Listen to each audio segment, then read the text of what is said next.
전문 면허증을 가진 임상병리사가 수면다원 검사를 담당하여 진행할 때 수면기사라는 호칭이 붙습니다. 주로 수면 관련된 뇌파를 판독 및 검사하는 일을 하고요. 그 외에 환자분들이 검사에 잘 따라올 수 있도록 도와주는 역할도 합니다.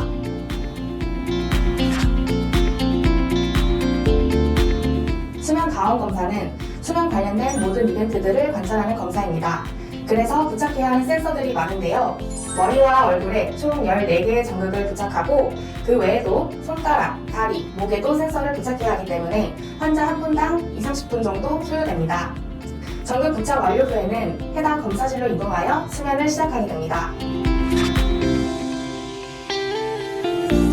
수면다원 검사 측정 항목으로는 뇌파로 보는 수면 단계, 혈중산소 포화 농도, 하지불안 증후군의 여부, 부정맥, 잠꼬대, 수면 무호흡, 코골이, 이갈이 이렇게 8가지 측정하고 있습니다. 검사 예약 시 미리 당일 판독으로 예약하신 분들은 검사 다음날 아침에 결과를 들으실 수 있고 이 외에는 검사하신 날 기준 최대 일주일 정도 걸립니다. 개인적으로 따로 제공해드리지 않습니다. 병적 소견이 있는 경우에만 결과지와 함께 해당 구간 영상을 따서 원장님께 결과 나가고 있습니다.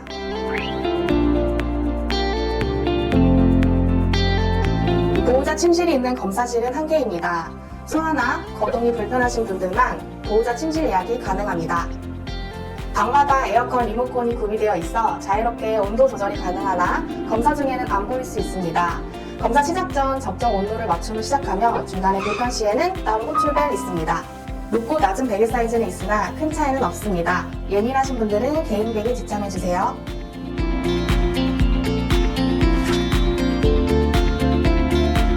최대한 본인 수면 패턴에 맞춰 오시는 게 가장 좋고요. 검사 당일 술, 담배, 커피, 낮잠은 되도록이면 피해주시고 검사 정확도를 위해 면도, 네일아트, 액세서리는 제거하고 오셔야 합니다. 안 됩니다. 손톱을 투과하여 산소 포화도가 측정되므로 아무것도 없어야 정확한 수치가 나옵니다. 가장 좋은 자세는 똑바로 누워있는 자세입니다. 허리 디스크 또는 똑바로 주무시기 힘드신 분들은 편한 자세로 시작하되 너무 한쪽 방향으로만 주무실 경우 중간에 자세 교정이 있을 수 있습니다. 검사 시작부터 종료까지 담당 수면기사 선생님들께서 모니터링을 진행하기 때문에 중간에 센서가 떨어진 게 관찰되어도 계속 주무시면 되세요. 정말 필요시에만 담당 수면기사가 직접 들어가 수정 도와드리고 있습니다. 보통 긴장도 하시고 수면 환경 변화도 있고 또 주무시는 시간대가 아니신 분들이 많아서 다들 걱정 많이 하고 오세요. 수면기사 선생님들께서 다 체크하고 도와드릴 테니까요. 걱정하지 말고 오시면 됩니다. 수면 효율도 또한 따로 체크하며 정말 필요시에만 선생님께서 직접 수면제 들고 들어가십니다. 임의로 잠이 안 오신다고 약 달라고 하셔도 드리지 않습니다. 전자파로 인한 검사 방해 금지를 위해 검사 시작 전 핸드폰이 포함된 모든 전자기기는 전원을 끄셔야 합니다. 검사 시작부터 종료까지 따로 시간을 알려드리지 않습니다. 종료 시 직접 깨워드립니다. 검사 중 화장실, 물 드시는 것은 자유롭게 가능합니다. 병원 규정에 따라 검사 시작 후 퇴원하시기 전까지 병원 외부로 자유롭게 이동은 불가합니다.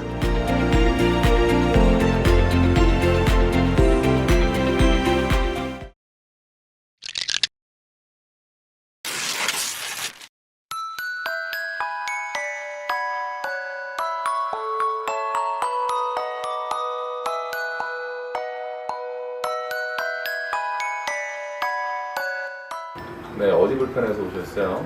네. 평소에 코를 좀 많이 골아서 주변 사람 좀 시끄럽다고 많이 생각하고요.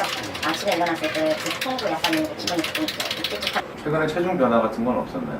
구강 구조를 먼저 한번 체크를 해볼게요. 혀를 앞으로 쭉 내밀어 볼까요?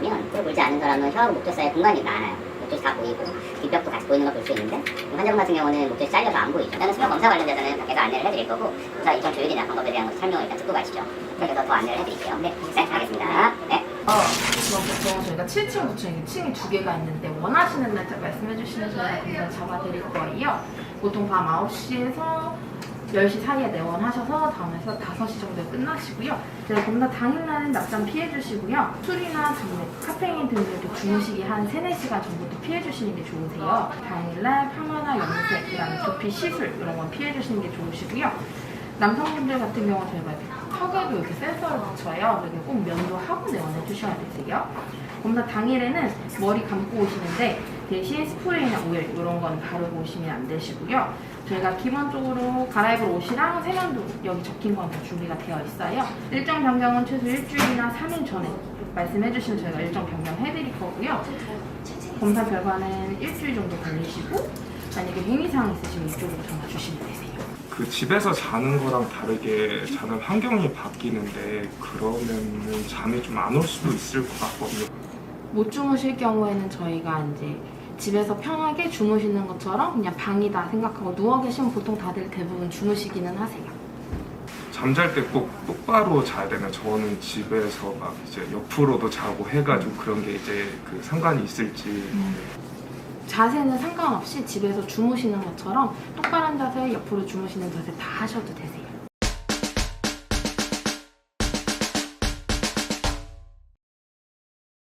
오늘 검사는 이쪽 방에서 진행을 하실 거고요. 이제 갈아입을 옷이랑 세면통은 저쪽 바구니에 다 준비가 되어 있어요. 그리고 저희가 CCTV가 있기 때문에 옷이랑 이쪽 안쪽 방에서 이용해 주시면 되시고요. 주무실 준비 다 되시면 호출벨 눌러주시면 저희가 바로 센서 붙이는 거 도와드릴게요.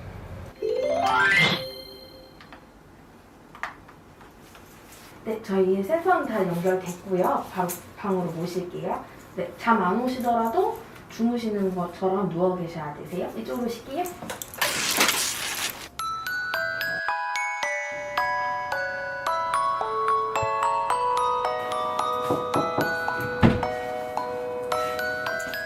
환자분 저희 검사 끝나셨고요. 환자분 네, 여기 침대 끝에 걸쳐서 앉아보실게요. 저희 검사 결과는 이따 오전에 들으실 거잖아요. 샤워하시고 여기서 충분히 쉬시다가 9시 이후에 2층 진료실로 내려오시면 되세요. 네, 검사 잘 받으셨어요? 네. 일단 수면 무호흡이 굉장히 높아요. 잠은 되게 잘 주무셨거든요. 보시면은 10초 이상의 무호흡을 한 번으로 저희가 체크하는데 자면서 200번이 넘는 무호흡이 있었어요. 수면 무호흡증으로 진단이 되고 수면 무호흡증으로 진단이 되면 이건 합병증 구간으로 들어오기 때문에 결국에 어떤 이제 조치를 취해야 된다는 건데 산소도 많이 떨어져요. 산소도. 근데 공간을 만들어야 되는데 이 공간을 결국에 수술로 만들거나 아니면 구강내 장치 같은 걸로 당겨줄 수도 있지만 수치가 높은 분들은 그런 치료는 별로 효과가 없어요. 이 막힌 부분을 결국에 바람을 불어서 풍선 불듯이 열어주는 그게 결국 양압기의 핵심이 되는데 지금 정도 나이에는 성공률이 되게 좋습니다. 지금은 10명에서 한 2명, 1명 빼고는 다 잘 쓸 수 있는 나이대라서 그렇게 시작을 한번 해보시죠. 양압 관련된 거는 밖에서 설명을 다시 한번 해드릴 겁니다. 네, 감사합니다. 네, 알겠습니다. 내가 받는 수면다운 검사 어디까지 알아낼 수 있을까? 궁금증을 가진 분들을 위해 준비했습니다. 첫 번째로 수면장애의 원인을 알아볼 수 있습니다. 수면다원 검사는 수면 시 몸에서 일어나는 다양한 반응을 사진과 같이 부착된 센서를 통해 확인하는 검사입니다. 코골이, 수면 무호흡증, 하지 불안증 후군 등 다양한 수면장애의 원인을 다각적인 방향으로 검사하여 수면장애 유무와 정도를 확인할 수 있습니다. 그리고 수면다원 검사 시 머리에 부착되는 센서를 통해 수면의 단계를 확인합니다. 코에 끼우는 호흡 센서를 통해 호흡 압력, 호흡의 온도를 체크하여 수면 무호흡증의 유무를 확인할 수 있습니다. 턱과 목 부위에도 센서를 부착하게 되는데 이 근전도 센서를 통해 수면 중 이갈이 구강 호흡을 확인할 수 있습니다. 이것으로 렘수면 행동장애를 진단할 수 있는데요. 보통은 꿈을 꾸는 렘수면 단계에서는 근전도가 나타나지 않습니다만 근전도의 움직임이 나타난다면 이 증상을 렘수면 행동장애로 진단할 수 있습니다. 몸에는 흉부와 복부 벨트, 심전도 센서, 산소 센서를 부착하게 됩니다. 흉부, 복부의 호흡을 통해 폐쇄성, 중추성, 혼합성 수면 무호흡증을 진단하고 렘수면 행동장애를 확인하게 됩니다. 심전도 센서를 통해 심전도의 패턴이 불규칙적이고 정상적이지 않은 경우 부정맥을 의심해 볼 수 있습니다.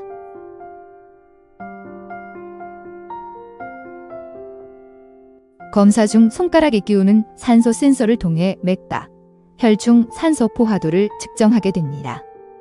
혈중 산소 포화도가 낮아지는 경우 무호흡, 저호흡을 진단할 수 있습니다. 이 밖에도 다리에도 근전도 센서를 부착하게 됩니다. 하지 근전도 센서를 통해 수면 중 다리의 움직임을 관찰하고 하지 불안증 후군 등의 수면 장애를 진단할 수 있습니다. 적외선 카메라를 통해 수면 중 자세를 관찰하여 수면 자세에 따른 수면 무호흡증의 증세를 확인하고 렘수면, 행동장애 등의 수면 장애를 진단할 수 있습니다. 오늘은 환자분들이 수면다운 검사를 하고 그리고 나서 이제 그 설명을 짧은 시간 안에 이해하기가 되게 어려워서 간단하게 환자 입장에서 수면다운 검사 결과지를 어떻게 이해하면 좋을지 그리고 그거를 어떤 식으로 이제 받아들이면 좋을지에 대한 얘기를 한번 해보고자 합니다. 이런 결과지를 받게 되거든요. 수면 검사 장비에 따라서 약간의 결과지 차이가 있긴 한데 거기서 가장 중요한 수치만 기억하시면 되거든요. 이건 다른 환자분의 데이터인데 보면 여기에 여러 가지 이제 호흡에 대한 내용이 나오고 수면 무호흡 지수라고 하는 게 나오고요. 최저산소 포화도라는 얘기가 나옵니다. 수면 무호흡은 수면 무호흡하고 저호흡을 합한 수치인데 이거 두 개를 구분하실 필요는 없습니다. 결국에 수면 무호흡이 총 자면서 134회가 있었다. 그걸 잠자는 시간으로 나누게 되면 1시간당 몇 번의 수면 무호흡, 이게 결국에 우리가 얘기하는 수면 무호흡 지수입니다.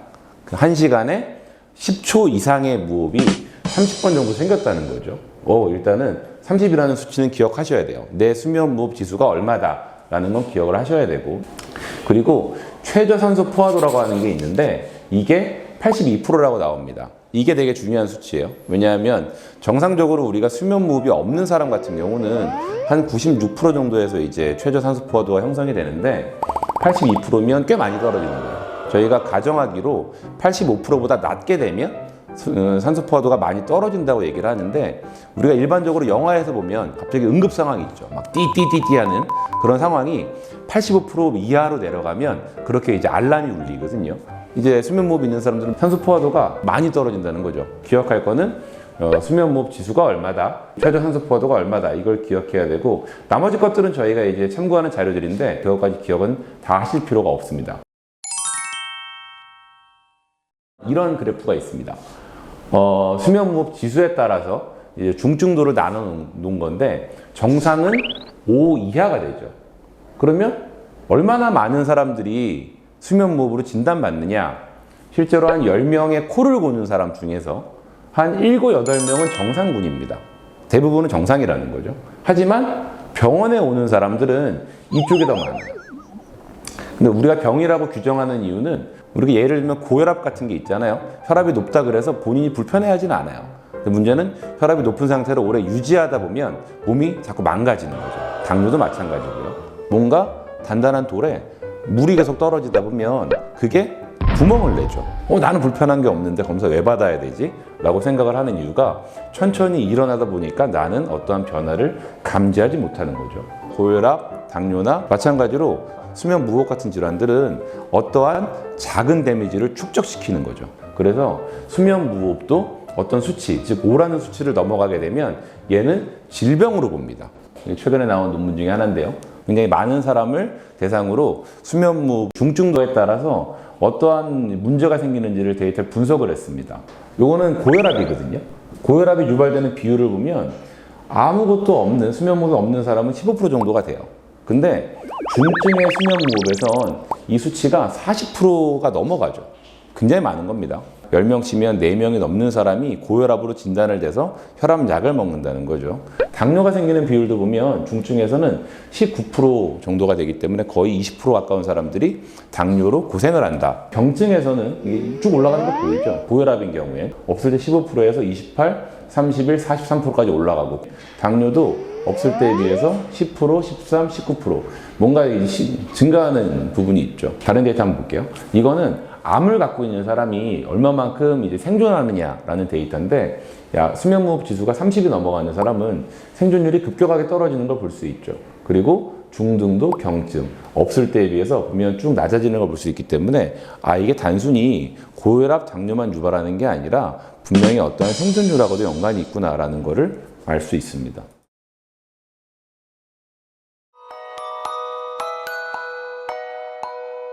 안녕하세요. 오늘 양학기 임대 도와드릴 담당자고요.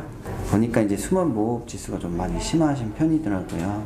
보통 이제 정상 호흡을 할 때는 이렇게 이제 원활하게 기도가 확보가 돼서 공기가 잘 왔다 갔다 하지만 수면 무호흡이 발생하게 되면은 목이 이렇게 좀 좁아져서 기도가 확보가 잘 안 돼서 숨이 잘 쉬어지지 않게 돼요. 이 양압기를 사용하시게 되면 공기를 계속 불어넣게 될 거고요. 절대로 이 수면 무호흡이 생기지 않게끔 기계가 스스로 자동으로 양압기가 이제 압력을 조절할 겁니다. 그래서 고객님께서 수면 무호흡이 이제 많이 완화되고 그에 관련했던 증상들도 다 좋아질 겁니다. 양압기 수능 평가에 대해서 말씀을 드릴 거예요. 이제 양압기를 임대하실 때 임대료를 이제 고객님께서 다 부담하시는 게 아니고 건강보험공단에서 지원을 해드릴 겁니다. 다만 수능 평가라는 걸 거치고 그 평가 통과 여부에 따라서 지원이 결정이 되는데요. 수능이라는 건 90일이라는 시간이 주어집니다. 4시간 이상 쓴 날이 21일 이상 있으면 수능이 통과입니다. 임대료 자체는 89,000원인데요. 이 수능 기간 중에는 공단에서 50% 지원을 해드립니다. 그래서 한 달에 44,500원이고요. 수능이 통과되게 된다면 그래서 고객님은 임대료의 20%인 17,800원만 내고 사용하면 되시고 그 다음 달부터는 계속 17,800원만 내고 사용이 가능하세요. 이번에는 양압기 압력 검사에 대해서 한번 설명드릴 텐데요. 고객님 수면 무호흡 지수가 많이 높은 편이시기 때문에 원장님께서 압력 검사를 추천해 주셨어요. 고객님이 좀 더 편하게 쓰실 수 있는 검사인데 준비물은 오늘 나가게 될 호스, SD카드, 마스크 이 3가지 챙겨 오시면 되고요.